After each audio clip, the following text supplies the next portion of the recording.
Hey mamas, I really want to level set with you.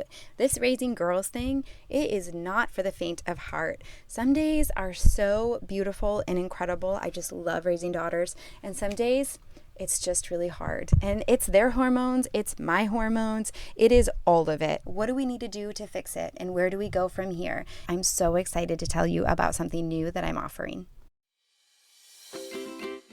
Welcome to Health and Hormones. I am your host, Rita Johnson. Here we talk about all things related to health, hormones, natural living, and those amazing bodies that God has given you and how to take care of them better. I'm so glad you're here.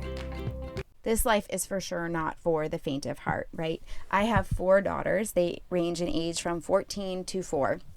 And it is so incredible. I absolutely love it. Nobody can compliment me like my daughter, but also I feel like they can argue with me in a way that my son just hasn't ever even broached. And part of that's his personality and my personality, but whew, man, it sometimes can be so difficult. So I just want to talk for a minute about what do we do when they start cycling and how do we help them to see that their body is amazing, it's incredible, and when they have a monthly menstruation, that is a good thing and a gift and not something to dread. And how do we see B, that they are so beautiful, that they are just incredible, and we want to empower them and leave them with that.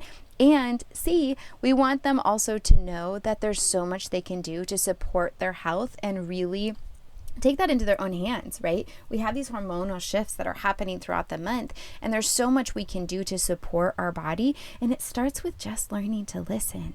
This is so important. The studies that they have done on young girls that start charting, they found that regardless of if they were currently abstaining or currently intimate with a boyfriend or whoever, or multiple whoever's, when they learned more about their bodies, so then when they were taught body literacy, which is the ability to chart their cycles, to observe what's going on, to understand it, when they were taught body literacy, they, regardless of the reason they had been on hormonal contraception or that they had been sexually active, they stopped.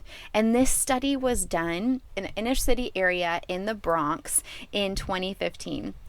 I just think that is so powerful, right? We don't have to be in this world where we are constantly surrounded by girls making poor choices. When they understand and know more about what their body is telling them, they're going to respect it, right? Because they have that insight of understanding. They start to appreciate the way that they were made instead of being able to abuse it and throw it away.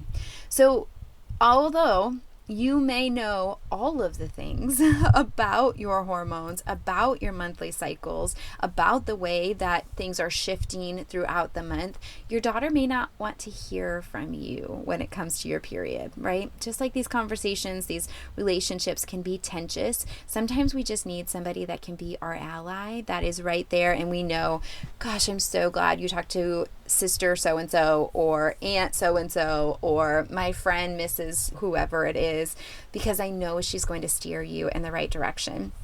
I am so thankful that I'm surrounded by a community that I can trust that my children, if they go to these friends' parents for advice, that they will be given faithful, beautiful advice. And that's what I want this to be for you, mamas. So I have started doing these Created to Flourish talks. It's actually a bit of a talk that I've brought back. Basically, in these talks, we go through cycle syncing. We go through what's going on in the menstrual cycle throughout the month. What are the most important things, and how to know if something goes wrong and what we can do to move forward and help support your body in that time.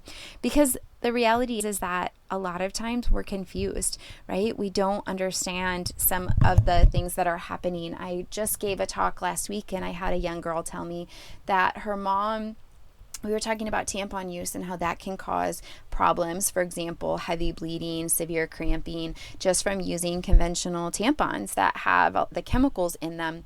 And she said, oh yeah, my mom tells me she wants me to change it anyway. And I said, well, that's good. I said, it's really important because of the likelihood of toxic shock syndrome. And she said, oh no, she said I should change it because I shouldn't have the blood sitting inside of me. And I just thought that was such a great opportunity to tell that girl how beautiful and amazing her body is and how there's nothing about that flow that is bad. There's nothing about it sitting inside of you that is going to poison you. It's highly nutritious, right? That's what a baby would be fed and sustained on until a placenta forms if a baby has not been conceived at ovulation. And so it's really important for us to be intentional about the way we're talking about these ideas. And sometimes as moms, I know that it can be difficult to just, oh, mom, and answer all the questions all at once when you're trying to do something else and handle something totally differently. So that's why I started these talks. I hope that it will be beneficial to you all. I'm really excited to be able to start doing them in person. Initially, I'm going to focus on doing some online. If you would like the link to one, please sign up for my email and I will let you know the next time I'm having a virtual talk. I would love to just help support you and your daughter any way that I can. If you at all are struggling with how to talk to your daughter, please sign up for my Created to Flourish workshop. I'd love to see you there.